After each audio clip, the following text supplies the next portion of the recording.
Pues hola a todos y bienvenidos a lo que es el invierno en Houston después del verano que nosotros hemos pasado en estos últimos meses. Ya ahora tenemos un clima delicioso. ¿Cuántos de los que están acá han disfrutado del clima en Houston? Wow, varias personas. Y aquellos de ustedes que nos están siguiendo en línea, esperamos que el clima esté muy bien donde estén.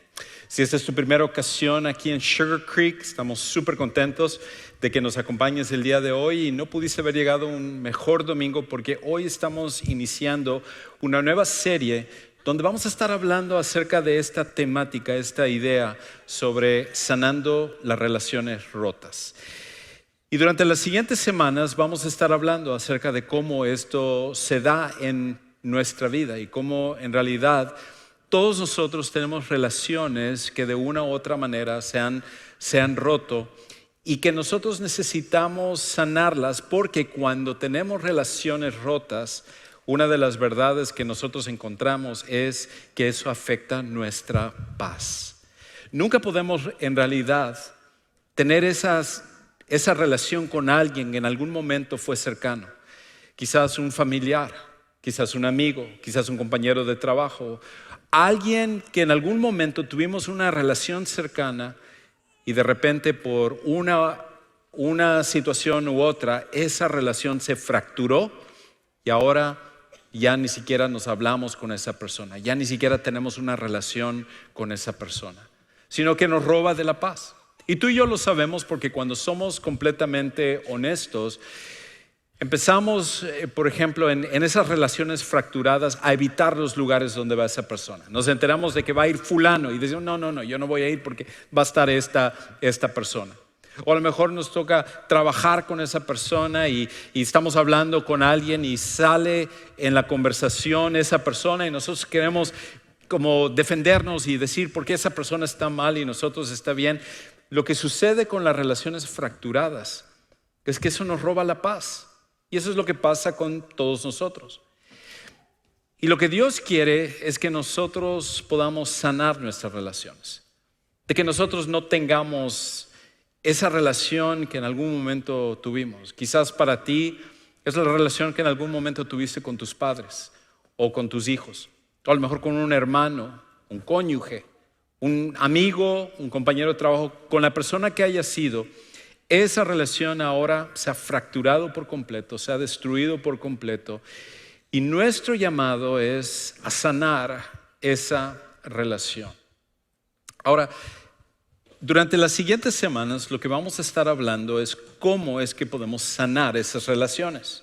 Pero lo que quiero hacer hoy es anticipar eso, es de alguna manera prevenir que se dé esa situación de una relación fracturada.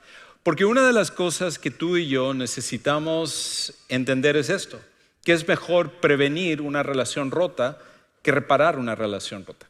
Es mejor prevenir una relación rota que reparar una relación rota. Hay ciertos pasos que tú y yo podemos tomar para evitar que las relaciones que tenemos en este momento se puedan realmente destruir. Porque es mucho más difícil reparar una relación cuando dos personas se han dejado de hablar, cuando dos personas se han hecho cosas, se han dicho cosas y entonces esa relación tensa, una amargura que a lo mejor se formó, un remordimiento, un resentimiento que con el paso del tiempo se fue dando, ahora es mucho más difícil llamar a esa persona, mandar un texto a esa persona y decir, hey, hablemos y entonces arreglemos esta situación. Reparar una relación siempre es más difícil. Por esa razón, necesitamos tomar ciertos pasos para prevenir que las relaciones se puedan romper. Y eso es lo que Dios quiere para cada uno de nosotros.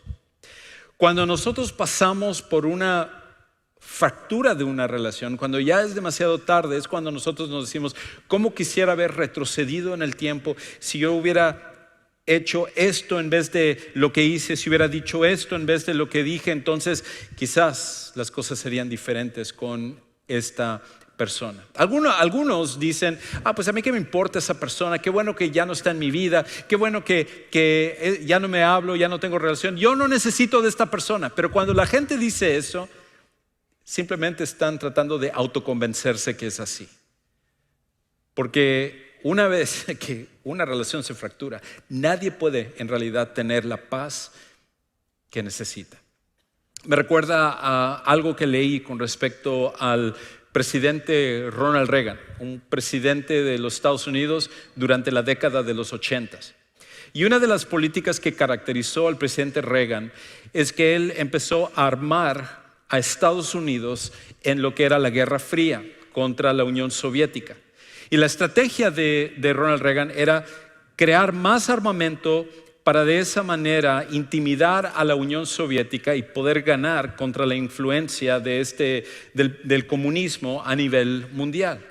Y mucha gente criticó a Ronald Reagan en la década de los 80s e inclusive una de las personas que le criticó más fue su hija, que se llamaba Patty Reagan, Patty Davis, que luego cuando ella se casó.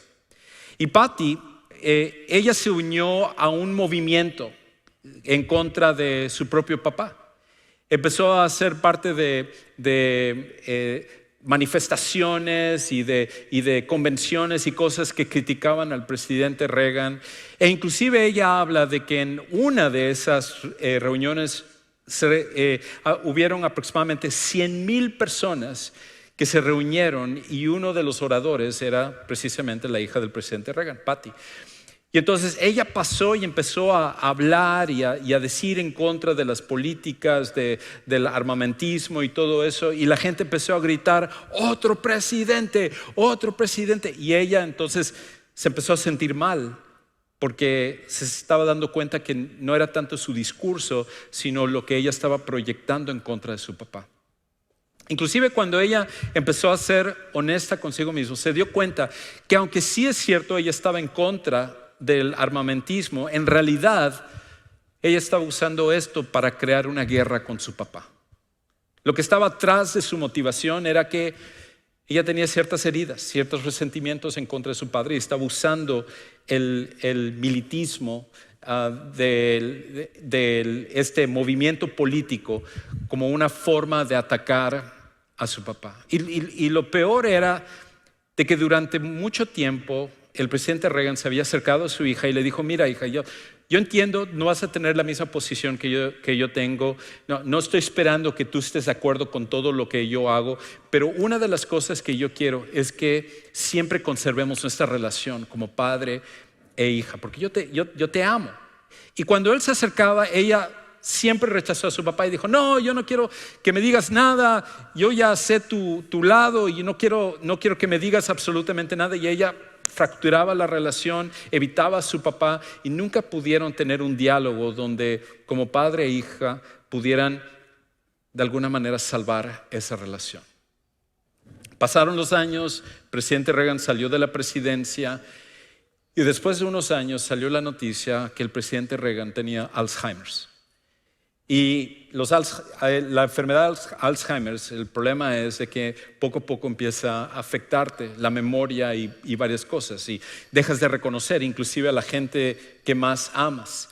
Y así empezó a pasar con el presidente, al punto que ya ni reconocía a la gente que estaba a su alrededor, su esposa Nancy, su hija Patty, su hijo también.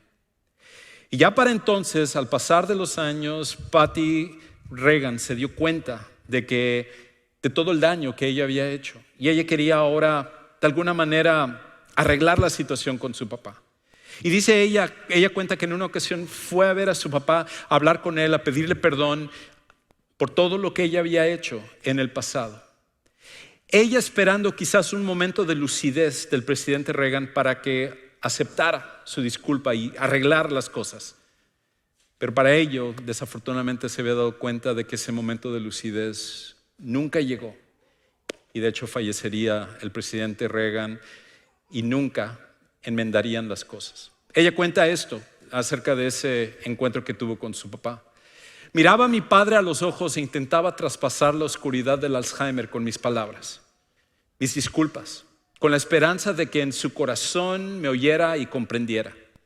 Ojalá ahora, hace tantos años, hubiera dirigido con amabilidad, no con estridencia ideológica. Al fin y al cabo, al final se nos recuerda por cómo tratamos a los demás. A veces lo político debe atemperarse con lo personal. Creo que la historia de ellos es una historia común que muchos de nosotros pasamos, donde muchas veces pensamos que tenemos la razón y estamos dispuestos a sacrificar una relación por tener la razón. A veces puede ser motivado por una situación política, por una diferencia en cuanto a un trato o palabras o resentimiento o muchas diferentes cosas. Un ejemplo de esto es lo que sucedió durante la pandemia. Yo tengo muchos problemas de cómo se manejó la pandemia a nivel gobierno y a nivel mundial, pero independientemente de eso, una de las cosas más dolorosas para mí fue ver cómo familias se dividieron por opiniones diferentes con respecto a las vacunas. Y cómo familias dejaron de hablarse y tratarse, porque unos tenían una posición a favor y otros tenían una posición en contra. La pregunta es, ¿vale la pena que inclusive lo político, lo deportivo, el trato, diferencia de opiniones rompa con las relaciones? La realidad es de que nunca se justifica. Nunca vale la pena romper una relación por cosas así. Y Dios nos llama a cada uno de nosotros a que nosotros tomemos medidas preventivas para que no se den esas relaciones fracturadas, esas relaciones rotas, esas relaciones destruidas. Y aquí está la cosa. Si tú eres un seguidor de Jesús, tú y yo tenemos aún más una motivación para hacer esto. Porque como vamos a ver en el pasaje de hoy, parte de nuestra motivación por el cual nosotros cuidamos las relaciones es por esto. Porque nuestras relaciones deben reflejar nuestra nueva identidad. Nuestras relaciones deben reflejar nuestra nueva identidad. El pasaje que vamos a ver hoy está en una carta, en una epístola que el apóstol Pablo escribió.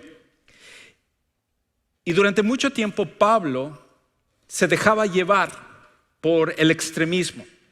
Inclusive en su odio hacia los cristianos, hacia la iglesia, él estaba dispuesto a lastimar al que sea con la finalidad de acabar con el cristianismo, lo cual él pensaba que era una blasfemia en contra de la religión en la cual él se había criado, que era el judaísmo. Pero un día cuando él se encontró cara a cara con Jesús, todo eso cambió.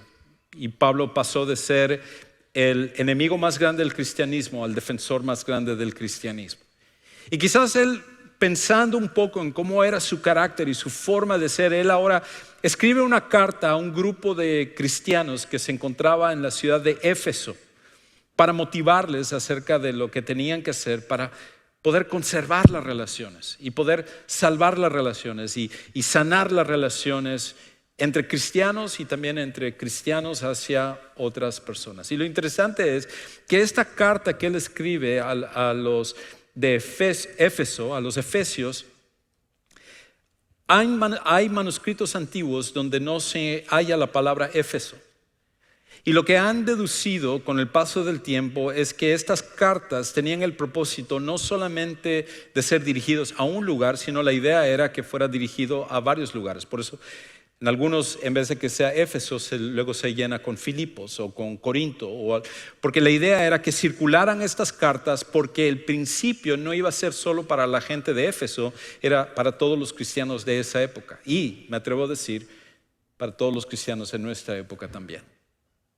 Así que lo que vamos a estar viendo no solo hoy, sino durante las siguientes semanas es una forma de motivarnos a que nosotros podamos poner en práctica estos principios que ayuden para poder sanar las relaciones. Pero ¿cómo prevenimos eso? ¿Cómo podemos nosotros ahora prevenir lo que es esas relaciones que son fracturadas? Ahora, donde nosotros necesitamos comenzar es en esto, que cambiamos cualquier relación enfocándonos en nuestra responsabilidad personal. Cambiamos cualquier relación enfocándonos en nuestra responsabilidad personal. Una de las lecciones más difíciles que nosotros tenemos en la vida es realmente aceptar que no podemos cambiar a las demás personas. Nosotros hacemos todo para cambiar a los demás. Eso es algo que mentalmente podemos saber, pero en nuestro corazón es difícil aceptarlo. Y por eso hacemos todo para, de alguna manera, influir, para presionar a las personas a que cambien y hagan más las cosas como nosotros necesitamos que lo hagan. Esto es una lucha que todos nosotros tenemos. Y muchas veces lo veo quizás llevarse más a cabo cuando las mujeres, aunque es todos, pero sobre todo las mujeres, cuando están a punto de casarse con alguien que saben que no deberían de casarse. Que tienen así todas las señales de que no deberían de casarse con alguien, con el hombre con el cual están enamorados, y dicen, no, yo me voy a casar con él porque yo sé que yo lo puedo cambiar. Yo lo puedo cambiar. Y entonces entran a un matrimonio donde con el paso del tiempo se dan cuenta que no es así, porque ninguno de nosotros podemos cambiar a otra persona. Por esa razón, nuestra responsabilidad no es tratar de cambiar a nuestro cónyuge, a nuestros hijos, a nuestros padres. Nuestra responsabilidad es contestar el teléfono. No es cierto, es nuestra responsabilidad. Es poner en silencio el teléfono. No, es más de eso. Nuestra responsabilidad es que nosotros tomemos responsabilidad personal sobre las cosas. Es ahí donde cambiamos. Tú no tienes control sobre lo que otros piensen. Tú no tienes control sobre cómo otros actúen o cómo otros hablen. Pero sí tienes control sobre tu responsabilidad personal. Y entonces, alguno quizás quiera decir, Juan Carlos, es que, ok, estoy de acuerdo de que nosotros debemos enfocarnos en nuestra responsabilidad personal, pero si tú supieras lo que esta persona me hizo, si tú supieras lo que esta persona me dijo, entonces me darías la razón que por esto le dejé de hablar, por eso corté toda relación, por eso ya no quiero nada que ver con esta persona. Y probablemente si nos sentamos y tú me cuentas tu historia, yo diría, wow, no, definitivamente, tienes toda la razón. Eso es algo que es súper difícil. Pero el problema es esto. Tu reacción, en cambio, sí tienes control. Tú no puedes controlar lo que la otra persona te hizo o te dijo, pero puedes controlar cómo tú vas a reaccionar. Y por eso todo comienza. Toda relación, al final, la dinámica de esa relación va a cambiar cuando nosotros asumamos nuestra responsabilidad personal. Ahora, ¿cómo evitamos romper una relación? ¿Cómo evitamos romper una relación? Esa en realidad es la pregunta que nosotros necesitamos contestar. Y Pablo, que está escribiendo a los cristianos en Éfeso, comienza hablando acerca de la nueva identidad que ellos tienen. Él le llama el nuevo hombre, que ahora nosotros tenemos cuando venimos a conocer a Jesús como nuestro Salvador personal. Y esta nueva identidad que nosotros tenemos ahora se debe de ver en las relaciones que tenemos con las demás personas. Y entonces él empieza a escribir acerca de ciertas cosas que aquellos de nosotros que somos seguidores de Jesús debemos ahora poner en práctica en nuestra vida. Y entonces lo primero que Pablo dice es esto: habla con la verdad. Lo primero que tú y yo necesitamos hacer, habla con la verdad. Escucha cómo él entonces escribe en Efesios 4:25. Por tanto, ¿qué? Por tanto, por esta nueva identidad que tenemos en Jesús, por la transformación que Él nos ha hecho, por el perdón de pecados, por el nuevo nacimiento que nosotros tenemos ahora en nuestras relaciones, por tanto, dejando a un lado la falsedad, hablen verdad cada cual con su prójimo, porque somos miembros los unos de los otros. Lo primero que necesitamos hacer es hablar con la verdad. ¿Por qué? Algunos de los que están aquí dirán, exactamente, Juan Carlos, amén, esta parte me encanta. Yo siempre le digo en su cara, tú eres una sanguijuela, tú eres un esto, yo hablo con la verdad y entonces yo estoy haciendo eso. No es eso lo que Pablo está diciendo. No está diciendo que nosotros usemos la verdad como un bate para entonces decirle a las personas todo lo que está en nuestra mente y lo que creemos acerca. No es eso lo que está diciendo. Más bien, Lo que está diciendo es que nosotros hablemos con la verdad, porque la verdad es necesaria para construir la confianza. Si no somos personas que hablamos la verdad, no somos personas que podemos ser dignos de confianza. Porque ¿qué sucede cuando tú escuchas a una persona donde la agarras en una mentira? Entonces, cuando le agarras una mentira, empiezas a preguntarte, ¿y en qué más me habrá mentido? ¿Qué más estará ocultando? Y entonces la confianza que en algún momento tuviste para la persona se va rompiendo. Cuando hablamos con la verdad, lo que estamos haciendo es construyendo la confianza que tenemos con otras personas. Y por eso todo comienza con eso. Si no hay confianza, no puede haber una buena relación. Es por eso que en la serie anterior que estamos hablando acerca de la fe, hablamos del lugar que tiene confiar en Dios, y donde la Biblia misma nos dice que sin fe es imposible agradar a Dios. ¿Por qué? Porque si no confías en Dios, no puede haber una relación con Él. Y lo mismo sucede en nuestras relaciones, los unos con los otros. Si tú no confías en una persona, jamás vas a poder tener una relación con esa persona, y mucho menos una relación profunda. Por eso la confianza no se exige, se gana. Y parte de la manera como la ganamos es hablando siempre la verdad. Cuando nosotros somos personas dignos de confianza, cuando somos la misma persona aquí que allá, cuando nosotros somos personas que hablamos lo mismo cuando está la persona o cuando no está la persona, nosotros hablamos siempre con la verdad. Lo segundo es esto: rehúsa cederle el control al enojo. Rehúsa cederle el control al enojo. Escucha lo que Pablo continúa diciendo ahora en el versículo 26. Dice: enójense, pero no pequen. Y algunos dirán: amén, eso es lo que yo hago. Siempre estoy enojado, así que yo estoy cumpliendo lo que Pablo dice aquí.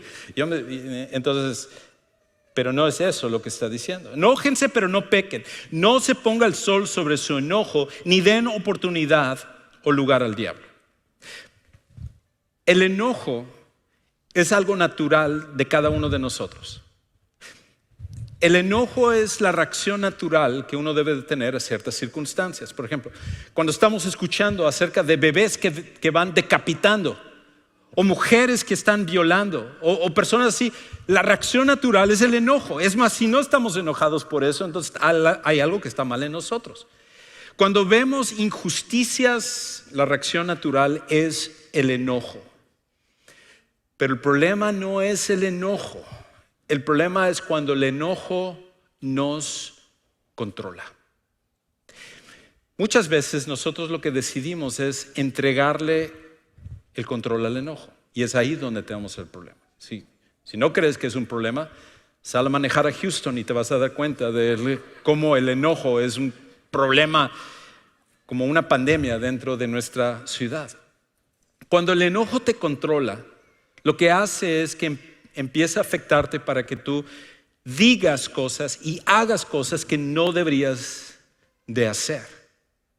Y entonces algunos dirán: Juan Carlos, está bien, pero no es mi culpa. Es que ella me hace enojar. Es que él me hace enojar.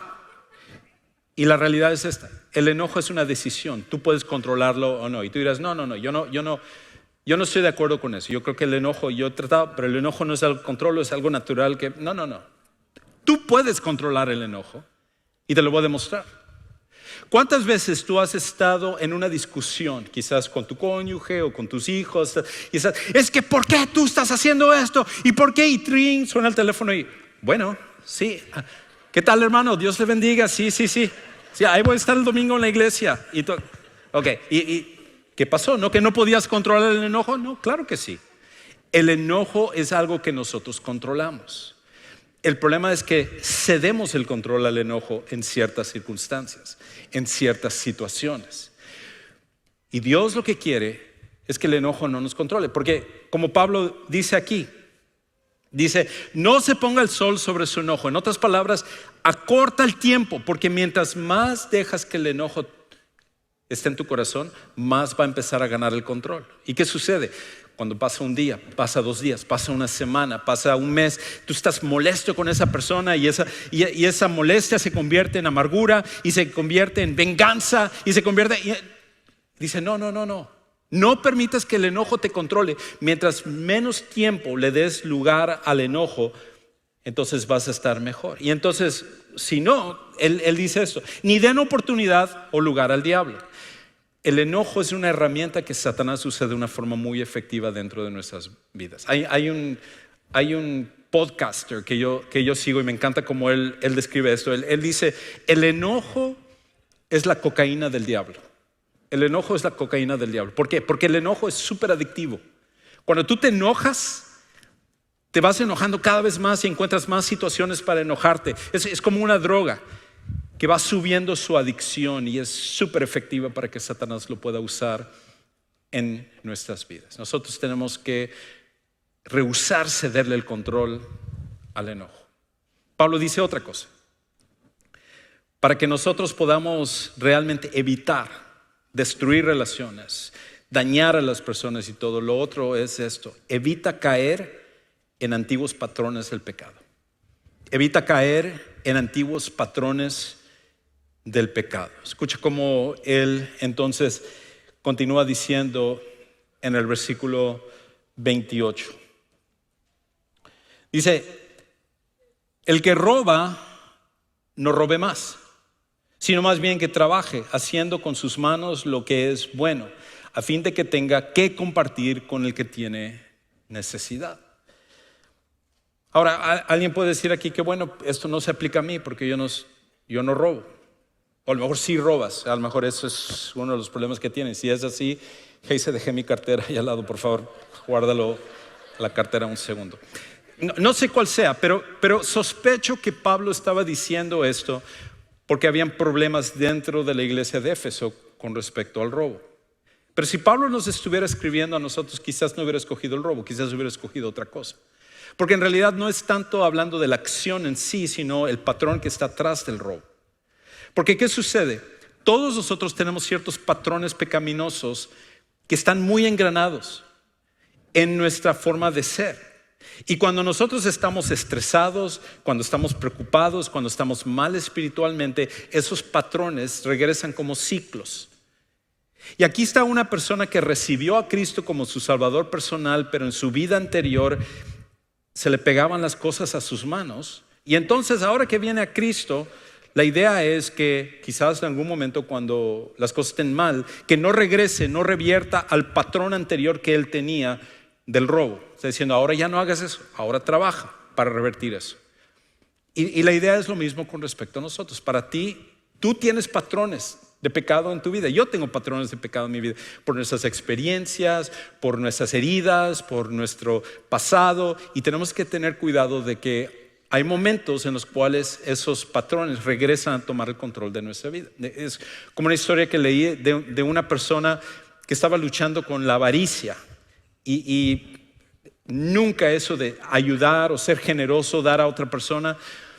Y entonces empezó a ir a una consejería y se dio cuenta de dónde venía esa avaricia. Para él decía, no, es que lo que pasa es que yo soy organizado económicamente, yo soy responsable y por eso yo no doy, porque yo lo guardo, porque uno nunca sabe una enfermedad y todo, y entonces se justificaba de esa manera. Pero a medida que empezó a investigar su historia, se dio cuenta de que sus abuelos vivieron durante la Gran Depresión aquí en Estados Unidos. Y durante la Gran Depresión, siendo que había tanta carencia como en nuestros países, tú no tiras nada, todo lo guardas. Y eso quedó muy engranado no solo en los abuelos, sino en la mamá de esta persona. Y entonces la mamá, cuando se crió, se volvió lo que le dicen en inglés un hoarder, que es guardas todo, donde quiera, no tiras nada. No, oye, ¿y para qué tienes eso? No vaya a servir un día para... Entonces ahí tu garage, tus cuartos, todo está lleno. Y todo eso le quedó en la mente a él. Y por esa razón era su justificación para entonces él nunca dar, porque siempre había un miedo. O sea, había un temor de que Dios no fuera a proveer para él y que él tenía que proveer para sí mismo. Y como eso, si nosotros analizamos esos patrones que tenemos, siempre hay una explicación por el cual actuamos de esa manera. Y tu historia y mi historia es diferente, pero los ciclos y esos patrones todos lo tenemos. Y Pablo está diciendo, no regresen a sus patrones anteriores de pecado. Permitan que sea Dios el que lo haga. Porque cuando lo hacen, no solo afecta su relación con Dios, afecta su relación con las demás personas. Lo siguiente que Pablo dice es esto: edifica a otros con tus palabras. Edifica a otros con tus palabras. Escucha cómo él continúa diciéndolo. Dice en el versículo 29, no salga de la boca de ustedes ninguna palabra mala, corrompida, sino solo lo que sea bueno para edificación, según la necesidad del momento, para que imparta gracia a los que escuchan.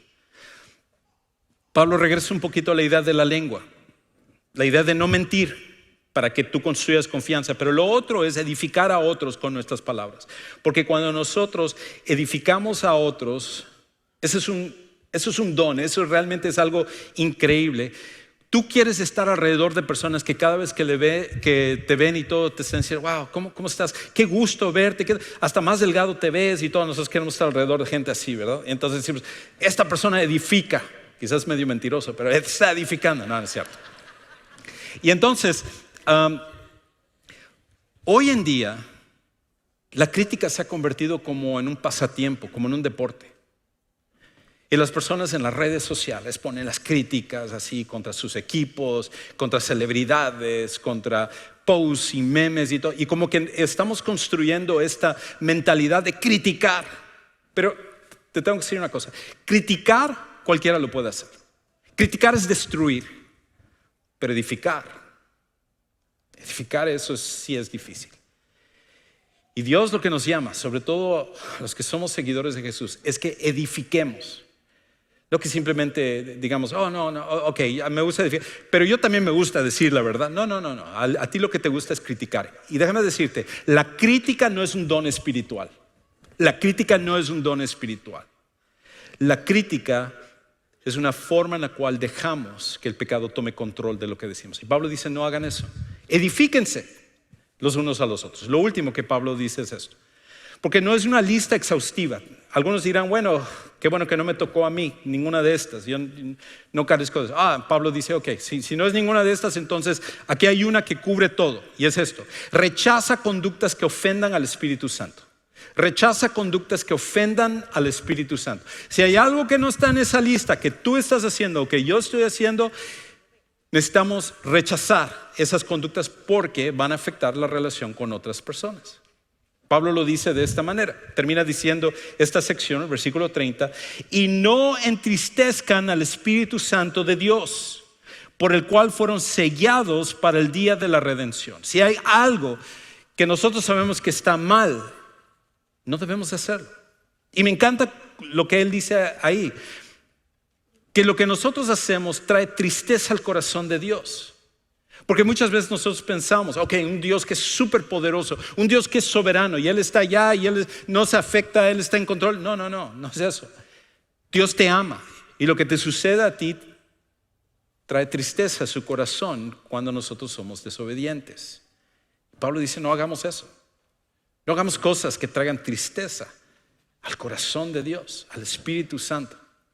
Cuando nosotros hacemos eso, entonces estamos en camino de poder salvar las relaciones que tenemos y evitar destruir relaciones futuras. Me recuerdo una historia que leí de un oficial que se llama Terrell Potter. Y Terrell Potter había sido un policía por muchos años sirviendo aquí en Estados Unidos. Y de repente empezó a tener unos dolores y tuvo que ir al médico y se dieron cuenta que uno de sus riñones estaba fallando. Y entonces empezaron a analizarlo y se dieron cuenta que no iban a poder salvar su riñón y necesitaban que alguien done un riñón para él. Y tenemos gente en nuestra congregación que ha pasado por esto y es un proceso muy fuerte. Y en promedio, para que a una persona reciba un riñón es 7 a 8 años. y mientras tanto tiene que estar en diálisis, lo cual también eso trae complicaciones físicas y todo. Así que el futuro de Terrell no era muy prometedor. Y entonces en las redes sociales, gente alrededor de él empezaron a sacar de que si tú puedes donar un riñón para Terrell Potter, que tú te apuntes y todo. Entonces un día una señora que se llamaba Jocelyn James, estaba ella en su Facebook y estaba viendo cuando de repente le salió esa noticia de que Terrell necesitaba un riñón. Y cuando ella lo vio, agarró su teléfono y lo azotó sobre la cama y se empezó a ir. ¿Por qué? Porque esta señora había sido arrestada por el oficial 16 ocasiones. Por robo, por drogas, por asalto, por diferentes cosas. Su vida estaba mal y este oficial Terrell le había arrestado a ella 16 veces, lo cual decía, este señor que se pudra, qué bueno, ojalá que ya no esté. Pero cuando ella tiró su teléfono, de repente sintió como una voz. Ella dice la voz del Espíritu Santo que le empezó a decir, hey, agarra ese teléfono otra vez. El riñón que tú tienes le pertenece a él. Y ella empezó a luchar con esto de donarle su riñón y todo. Pero por más que luchaba con el Espíritu Santo, al final de cuentas, ella cedió. Y entonces fue y se apuntó. El oficial estaba sorprendido y dice, de todas las personas que yo pensé que iban a donar, ella quizás es la última persona que yo hubiera pensado. Hizo la prueba de compatibilidad, compatible. Donó su riñón y salvó la vida de este hombre. Inclusive ella dice esto, aquí una foto de ellos dos. Y entonces dice, porque ella luego recibe a Cristo. Y cuando recibe a Cristo su vida cambia. Y por 7 años su vida había sido completamente diferente. Y ella dice esto, Dios me restauró desde dentro hacia afuera. Y poder dar a otro ser humano un riñón para prolongar su vida es realmente gratificante. Cuando nosotros buscamos reparar las relaciones siguiendo a Jesús o evitar destruir relaciones, todo cambia a nuestro alrededor.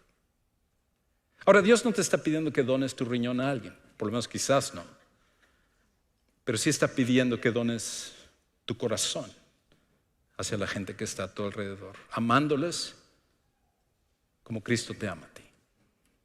Si nosotros como seguidores de Jesús actuáramos de esa manera, todas las relaciones a nuestro alrededor cambiarían de una forma inmediata. Dios no quiere solo que sanemos las relaciones, sino que actuemos de manera que no destruyamos las relaciones que tenemos a nuestro alrededor. Somos motivados de esto porque el Dios del universo, el creador de todas las cosas, sanó su relación con nosotros al mandar a su Hijo Jesús. Y cuando Jesucristo vino a morir en la cruz, en nuestro lugar, y resucitar, Él nos da el poder para salvar cualquier relación o para sanar cualquier relación. Quizás el día de hoy es lo que tú necesitas hacer. Tú necesitas tomar el paso para conocer a Jesús, porque Él es el que lo tiene que hacer en ti. Y en un momento, terminando este servicio, saliendo por las puertas de atrás, hacia la derecha, ahí hay un lugar que llamamos Centro de Siguientes Pasos, con gente lista para contestar tus preguntas, orar contigo o explicarte cómo necesitas tomar la mejor decisión en tu vida, que es aceptar a Jesús como tu Salvador personal. Padre Celestial, gracias. Gracias por tu amor, gracias por tu rescate, gracias por la transformación que recibimos en ti. Y tú deseas que esa transformación se vea, vaya permeando cada relación a nuestro alrededor. Ayúdanos a actuar de esta manera, con estos principios, de manera que la dinámica de cada relación a nuestro alrededor sea uno en la cual, hasta en momentos duros y difíciles, nosotros actuemos como Cristo. Y a través del resto de esta serie, ayúdanos a entender cómo reparar aquellas relaciones que ya están rotas en nuestra vida, para que reflejemos tu amor y tu sabiduría. Te amamos y te damos gracias por esto y oramos en el nombre de Cristo Jesús.